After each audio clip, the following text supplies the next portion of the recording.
सबसे पहले राजस्थान विधानसभा थावरचंद जी डामोर। बोलूं?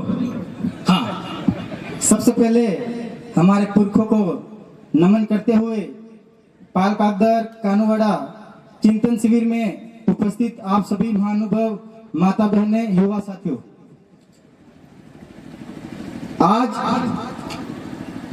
आज के समय में जो पैंथरों से हमले हुए उससे आप सोचो 8 लोग मर गए।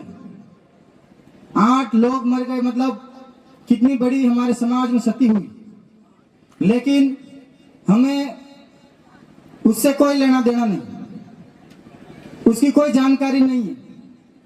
हो सकता है वो पैंथर से गोगुंदा में मरे, कोई फलासिया में मरा, कोई झाड़ोल में मरा, लेकिन अपने यहाँ कानूवाड़ा, खेरवाड़ा में या केसरिया जी में तो नहीं मरा। हो सकता है आपके यहाँ 2-4 दिन में पैंथर हमले यहाँ कर ले, कोई एक आध आपके यहाँ भी मार दे। 2019 में पहले पैंथर हमला हुआ था, एक महिला को मार दिया था, तो वहां पे भी आदिवासी परिवार के साथियों ने धरना प्रदर्शन किया। पहले 1 लाख रुपए मिलते थे और उस समय 10 युवा साथियों के ऊपर फर्जी मुकदमा दर्ज किया और वो आज भी पेशी कर रहे हैं। और 1 लाख से उस समय उन सभी युवाओं के सहयोग से 5 लाख रुपए उस समय हुए थे पैंथर के जो मुआवजा राशि, और आज 8 लोग मर गए। मैं आपको कहना चाहता हूं, अगर वो 8 लोग मर गए, वो हमारी समाज के हैं, हो सकता है अगला नंबर हमारा है, या फिर हमारे आदिवासियों की संख्या ज्यादा हो गई, भेड़ों के समान हो गई, बकरियों के समान हो गई, जो इस सरकार और जो यहाँ के विधायक हैं, यहाँ के सांसद हैं, उन्हें दिखाई नहीं दे रहा है। अभी कुछ दिनों पहले उदयपुर में स्कूल में 2 बच्चे लड़ाकर मर गए, और उदयपुर के जो नेता है, विधायक है, सांसद है, उन लोगों ने उसको 50 लाख रुपए मुआवजा दिलाया। और 8 आदिवासी भी मर गए कुछ ही दिनों में, भेड़ बकरियों की तरह कोई पूछ नहीं रहा। हमें शर्म आनी चाहिए। उनके लिए मुआवजे की मांग के लिए उदयपुर में आप सबको आह्वान किया जाता है, लेकिन आप सब अभी भी सोए हुए। कौन आवाज उठाएगा? कौन लड़ेगा? हमें ही लड़ना पड़ेगा साथियों। 2 महीने पहले पानी पीने से 4 लोग मर गए उदयपुर के पास में नाई गांव में, लेकिन वहां सांसद और विधायक को कोई परवाह नहीं, और 4 लोग भी मर गए, और वो भी आदिवासी थे, लेकिन हमारे यहाँ किसी को पता नहीं। ये बड़े दुख की बात है। भेड़ बकरियां मर रही है, वैसे हमारे लोग मर रहे हैं। आप संस्कृति की बात करें, विचारधारा की बात करें, सब बात करें, लेकिन जब आदिवासी ही नहीं बचेगा तो संस्कृति की क्या करेंगे? कैसे बचाया जा सकता है? कैसे इनको मुआवजा दिलाया जा सकता है? जो ये बार अभी बात कर रहे हैं वो सांसद, कोई बोल रहा मान्यवर महोदय, कोई महोदय नहीं है। मंडालाल रावत जो बोल रहा है कि स्कूलों से जो 9वीं की किताब से बिलराज हटा देंगे, ये बोल रहा है। अरे तुम पुस्तक से, किताब से बिलराज हटा दोगे, लेकिन हमारे युवाओं के दिल में जो बिलराज लिखा है उसको तुम कैसे हटाओगे? इस बात को तुम बताओ। तुम कभी नहीं हटा सकते हो। पुस्तक के अंदर बिलराज हटा सकते हो, लेकिन हमारे दिलों के अंदर बिल प्रदेश का जो नारा है और बिल प्रदेश की जो विचारधारा है उसको कभी नहीं हटा सकते। और जो आदिवासियों की घर जलाने की बात कर रहे हैं, उन्हें मारने की बात कर रहे हैं, आप एक लोग को मार दे, 2 लोग को 50 को मार सकते हो, लेकिन जो आदिवासी परिवार की जो विचारधारा है, ये बिल प्रदेश की जो क्रांति है, इस क्रांति को तुम कभी नहीं मार सकते हो। जो क्रांति हमारे पुरख, बिल प्रदेश की जो क्रांति हमारे पुरखे लेकर आए, वो आज भी चल रही है और आने वाले कई वर्षों तक चलेगी। ये कभी रुकने वाली नहीं है।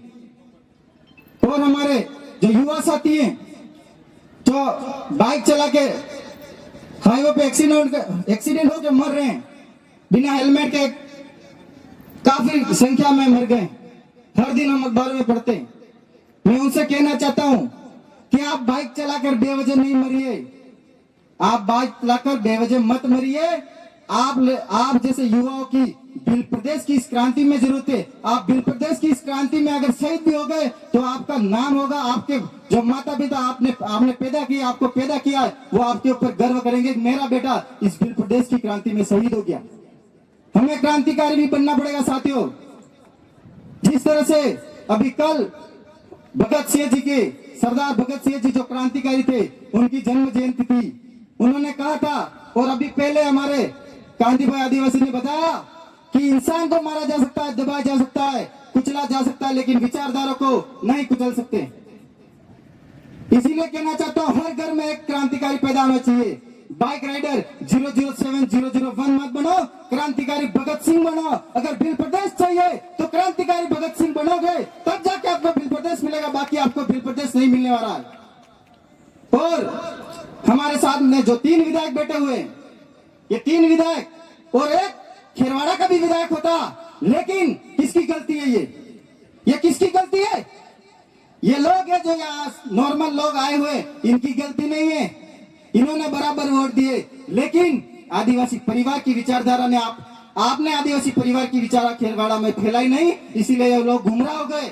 उसकी वजह यहाँ खेरवाड़ा में विधायक नहीं बना और 5 साल तक यहाँ के गरीब लोग आपकी वजह से नुकसान में होंगे।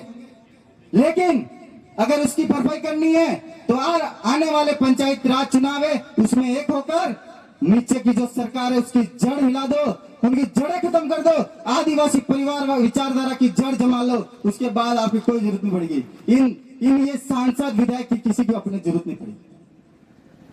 और एक आखिरी बात कहना चाहता हूं, मैंने कहीं सुना और देखा भी है कि पहले के समय में हमारे यहाँ जैन लोग गांव में घूमते थे, तो हमारे पुराने जो बीज थे, मक्का और अलग अलग तरह के जो बीज थे, वो जैन लोग लेने आते थे और उसके बदले चावल देते थे। हमारे लोगों ने पता नहीं, उनको ये चीज पता नहीं थी, वो लोग उनको देते गए और हमको चावल पकड़ाते गए। और आज के समय में हमारा बीज ही खत्म हो गया है। जो आप बीज बोल रहे हैं वो सरकार द्वारा बीज है, वो बीज आपके बच्चों के अंदर जोश नहीं भर सकता है, वो सही दिशा नहीं दिखा सकता है। इसलिए हमारे पुरखों के जो बीज है उसको बचा के रखो, कहीं किसी के पास हो तो वह वापस लाओ, उसी बीज को बो और वही बीज अपने बच्चों को खिलाओ, तब जाके हमारे जो लोग हैं जो बिल प्रदेश है इसके लिए लड़ाई लड़ रहे हैं, तब जाके लड़ पाएंगे। आपने मेरी बात को सुना, खूब खूब धन्यवाद। जय जोहार, जय आदिवासी, जय बिल।